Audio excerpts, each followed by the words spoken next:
The most brutal power move is not destruction. It's not confrontation. It's not revenge. It's silence. It's withdrawal. It's leaving the other person with no ending, no explanation, no closure. Machiavelli understood that human beings are not addicted to pleasure or even to love. They are addicted to certainty. The mind craves finality. It craves a clean conclusion, a neat box to place events into. Without it, people unravel. They replay the story endlessly. They claw for meaning. They cannot move on. That is why withholding closure becomes one of the most devastating psychological weapons you can wield, because closure gives people peace. Without it, they live in turmoil, and that turmoil makes them permanently vulnerable to your presence. Most people believe they want happiness, but what they really want is answers. To know why something happened, to know where they stand, to know how the story ends. Think of someone abandoned without explanation. Their life may look fine, but their mind is still chained to that question. Why? This is leverage. If you give people closure, you free them. You untie the knot. They walk away lighter, calmer, at peace. But if you leave them without answers, they can't walk away. You live in their head. You own their attention. This is why Machiavelli would warn, never explain more than you must. The more you explain, the more you free them. The less you explain, a complete story dies. An incomplete one lives forever. Shakespeare's plays ended. Machiavelli's lessons never do. Why? Because Machiavelli spoke in principles, not finalities. His writings invite endless reinterpretation. They never truly conclude. That's why his influence still echoes centuries later. The same principle applies to people. Never give them the final page. A fight where you shout everything you feel, explain yourself fully, and slam the door. That person will sleep peacefully a week later. A quiet departure where they don't know what you think, don't know if you're angry, don't know if you'll come back. That person will never sleep peacefully again. The unfinished holds more power than the finished, because the mind cannot leave a puzzle unsolved. Machiavelli wrote that it is often wiser to appear less transparent than you are. When you leave people guessing, they begin doing the work for you. If you don't explain yourself, they start inventing explanations. If you don't reveal your intentions, they start imagining your next move. If you don't give them closure, they start rewriting the story 1,000 different ways. Each version they imagine keeps you alive in their mind. They can't escape you. And the beauty? While they waste energy spinning theories, you move freely, untouched by their turmoil. You've already moved on, but they remain trapped in the absence you left behind. Look at how often people demand closure in relationships, in arguments, in betrayal. They say, "Just give me honesty," or "I just need to understand." What they're really asking is, "Please free me."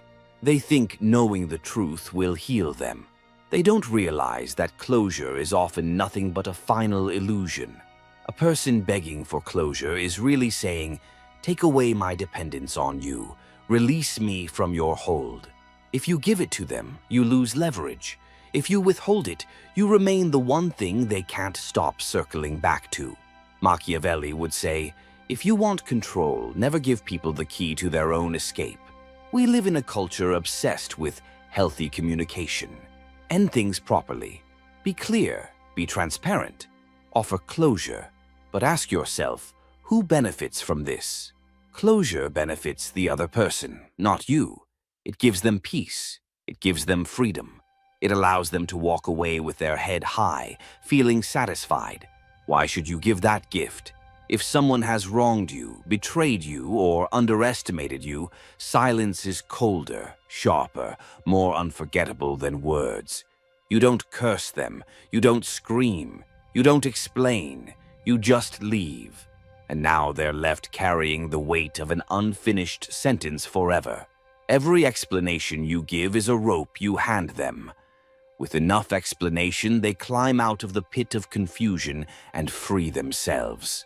Machiavelli would advise, never over-explain, speak less than you know, reveal less than you think. Leave gaps in every story, because the mind cannot stand gaps. It will fill them in with imagination, with paranoia, with endless replaying. And imagination is always harsher than reality. Silence makes their own mind your weapon. The lover. You end things with a long message explaining why. They cry, process, and heal. Months later, they've moved on. But if you end things without a word, leaving only questions, they never stop thinking of you. They wonder if you'll return. They wonder what they did wrong. You linger in every relationship that comes after. The enemy. You fight back, screaming all your reasons. They know exactly why you cut them off. Closure makes them feel justified in hating you, but if you walk away without a sound, they're stuck replaying the fight alone. They can't prepare against you because they don't know what you're planning.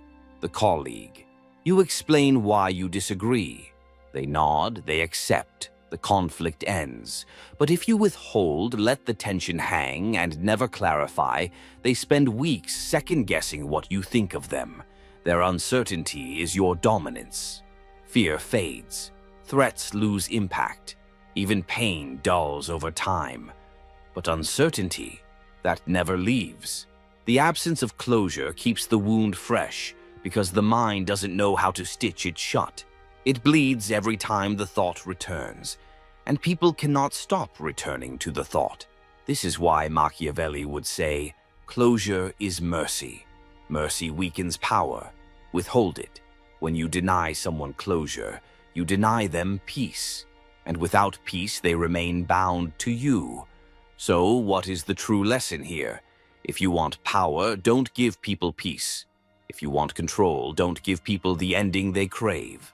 Silence, mystery, absence. These are your greatest weapons, not because they destroy people, but because they leave people destroying themselves in your name.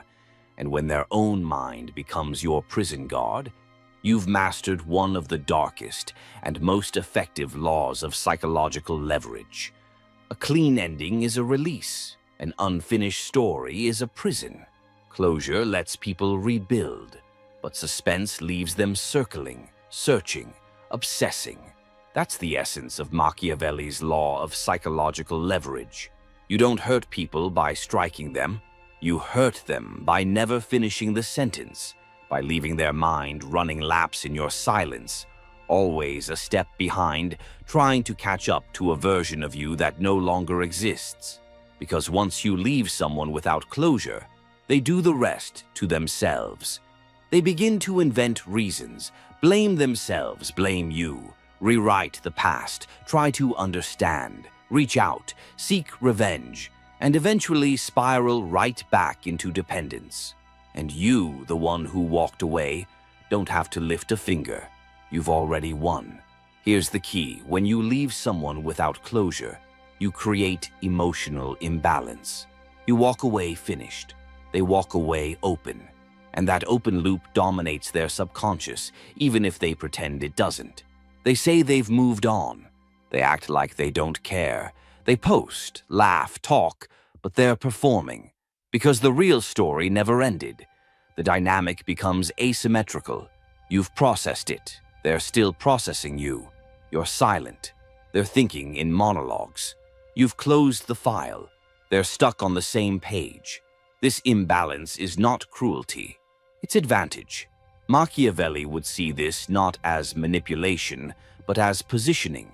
You maintain power not by controlling people's behavior directly, but by remaining the unsolved question in their minds. As long as they're still wondering about you, you still control the field. One of the most powerful applications of this law is what we now call ghosting. But ghosting isn't always emotional immaturity. It can be weaponized.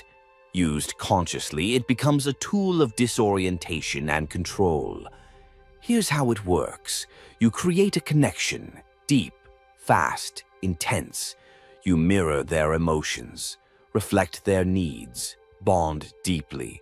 Then you vanish. No argument, no closure, just silence. Now they're stuck in a vacuum, emotionally revved up with nowhere to go. They begin to overanalyze, blame themselves, feel rejected, feel abandoned. And you're untouchable. You're everywhere and nowhere. You've become a phantom inside their psyche. The result? They dream about you. They hate you. They want to fix things. They stalk your behavior. They build narratives where they win you back. All of it is energy spent on you, and that energy is leverage. It doesn't matter if it's positive or negative. Obsession is obedience in disguise. To use this tactic at the highest level, you don't just withdraw randomly. You engineer the moment of departure. Here's how to do it with surgical precision. Step 1. Give them a peak emotional experience. Right before you vanish, give them a surge, deep praise, passionate connection, or a vulnerable moment. This spike creates contrast, and contrast creates memory. Step 2. Leave at the high point. Most people end relationships during conflict or decline. You disappear when things are intensely good. This confuses the mind. It violates the expected story arc. And now they're addicted to a high they never got to finish. Step 3. Say nothing. Not "I can't do this," not "it's not you," not "I need time." Say nothing. The less you give, the more their imagination takes over. Silence breeds projection. Step 4. Reappear subtly. Optional. If you ever choose to return, do so without explanation. A like, a short message, a vague emoji, just enough to stir the ashes and let them set the fire themselves. You're not the hero or the villain. You're the unresolved character. And unresolved characters live longer in the psyche than anyone else. Here's the psychological twist. People who don't get closure don't just suffer, they often return. Not to fix things, not for revenge, but because they want resolution and their mind tells them, you need to go back to end this the right way. But there is no ending. That's the design. So they reach out, and when they do, they're in a weakened state. They're no longer negotiating from a place of strength. They're negotiating from confusion. You now hold positional advantage, emotional detachment, and narrative control. They've been thinking about you. You haven't been thinking about them. That gap is the root of psychological dominance. Machiavelli's philosophy was not about cruelty for cruelty's sake. It was about control, about placing yourself in a position where others are always responding to you, not the other way around. Never giving closure aligns perfectly with this doctrine, because when you leave someone without resolution, you force them into your tempo.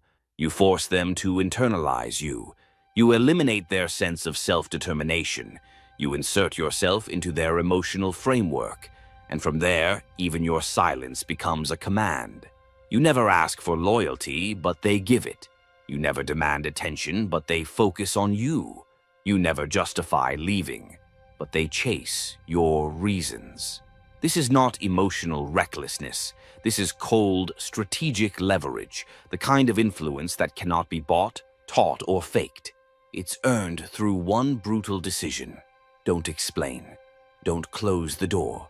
Just leave it open and let them wonder forever. The mind cannot accept what it cannot finish. That's why people don't need permission to hate you, but they need permission to forget you.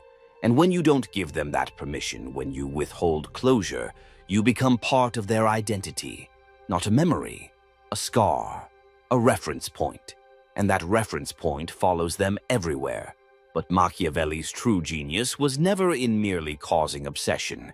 It was in knowing how to position that obsession in public, so that others not only remain loyal, they defend you, serve you, and chase you even in your absence. This is where psychological leverage becomes political. It's no longer about one person. It's about controlling the room by controlling how your silence is perceived by the group. And to do that, you must master the interplay between closure, status, and social scarcity. When someone doesn't get closure from you, they go searching for it elsewhere. And the first place they go? Other people. They talk, they speculate. They ask, "Have you heard from him? Do you know what she meant by this? Why do you think they left like that?" Every time they open their mouth, they spread your name, not because you're present, but because you're unresolved. This creates social gravity. Your absence becomes a phenomenon. People orbit it. They whisper. They guess. They invent narratives. And here's where it becomes Machiavellian. You didn't demand attention. You didn't explain yourself. You didn't even show up. But your silence now controls the discussion. They aren't gossiping. They're branding you. Now, you become an image, not a person. And images are harder to kill than people. Scarcity amplifies value. This is one of the oldest truths in economics and human behavior. What's rare is precious. What's inaccessible is desirable. What's gone without warning is unforgettable. So, when you remove yourself without closure, you create not just psychological scarcity, but social scarcity. People start saying, "He doesn't talk to anyone anymore. She vanished just like that." They never give explanations. And that scarcity becomes reputation. Even if people resent you, they respect your control. And even if they don't say it aloud, they wonder, what does this person know that I don't? Why are they so calm? Why do they never need to explain themselves like everyone else? That wonder is obedience in disguise. It means you've risen above the need for validation. And when others still crave closure, you become above them, not by status, but by emotional independence. That is the rarest trait in any social environment. And rare traits, like rare metals, always gain value. Here's the paradox Machiavelli would appreciate most. The more someone feels confused by you, the more they need to reaffirm loyalty to you publicly, just to make sense of their own identity. They may not know where they stand with you. They may feel neglected, rejected, or misunderstood. But to protect their ego, they defend you to others. Why? Because admitting they never got closure would mean admitting they weren't important enough. They lost control. They're still confused. They've been chasing someone who no longer chases them. So instead of admitting that, they explain away your behavior as mysterious, intelligent, or deeply principled. They do your PR for you. They preserve your reputation to preserve their dignity. That's leverage you can't buy. And you didn't even speak. There's a term Machiavelli would use to describe this: untouchable legitimacy. It's not given, it's felt, and it can only be built through contradiction. You must be present but distant, remembered but unreachable, respected but not available, admired but never completely understood. This balance creates a kind of emotional mirage. People chase you, speak of you, swear loyalty to you, but you're never fully in reach. And because you never give closure, they never stop trying to reach. The pursuit becomes their cage. You become the warden, and they love the prison, because the alternative, indifference, is too painful to bear. This is how emotional confusion becomes ritualized loyalty. They will check your messages years later. They will rewatch your words. They will study your silences. And eventually, they will teach others your legend, simply to validate their own unfinished story. Once you've created this effect, the loop of confusion, loyalty, and social speculation, your only job is to never disrupt it with excessive clarity. Never try to set the record straight. Never explain yourself later. Never return to give closure. If you return, return without answers. If you speak, speak without explanation. If they ask, smile and say, "Some things don't need to be said." Maintain your silhouette. Never step back into full view. Because the power was never in what happened. It was in what was left unsaid. Closure would burn it all down. Mystery keeps it breathing. This isn't a trick for the weak or insecure. In fact, the stronger and more confident someone is, the more this tactic pierces them. Why? Because strong people are used to control. They expect to understand everything. They thrive on certainty, dominance, and resolution. When you deny them that, when you vanish from their framework, refusing to let them categorize you, you challenge their self-image. You confront their ego. And now the strongest people start acting weak. They spiral. They reach out. They want answers. But you never give them what they want, because that's the law. Never give them closure. Let the mind become your cage. Let the ego do your work. Let the silence rule louder than your voice ever could. Power is not about domination through presence. It's about lingering through absence. When you never give people closure, you don't just control their emotional state, you infiltrate their reality. Every future decision they make is subconsciously shaped by the gap you left behind. That gap becomes sacred, untouchable, almost divine. This is the final transformation of Machiavelli's law of psychological leverage, from confusion to obsession, and finally to myth. Because when a person can't close the chapter on you, they do the next best thing. They turn you into a story, and stories live longer than explanations ever will. Every person they meet after you gets compared to the ghost of your silence. Not because you were perfect, but because you were never fully real. You left before they could define you. You disappeared before they could dissect you. You stopped talking before they could destroy your mystery. And now, nothing else measures up. The closure they crave becomes the prison they live in. And as they struggle to understand why they can't move on, they unknowingly raise your status higher and higher in their mind. They tell others, they were different. No one made me feel that way. I don't know why, but I still think about them. These are not compliments. These are symptoms of psychological submission. Because once someone starts defending your impact without your presence, they're no longer thinking freely. They're worshipping a feeling you engineered through silence. If you had told them the truth, if you had offered an honest explanation, if you had walked them step by step through your reasoning, they would have understood you. And once people understand you, they lose fascination.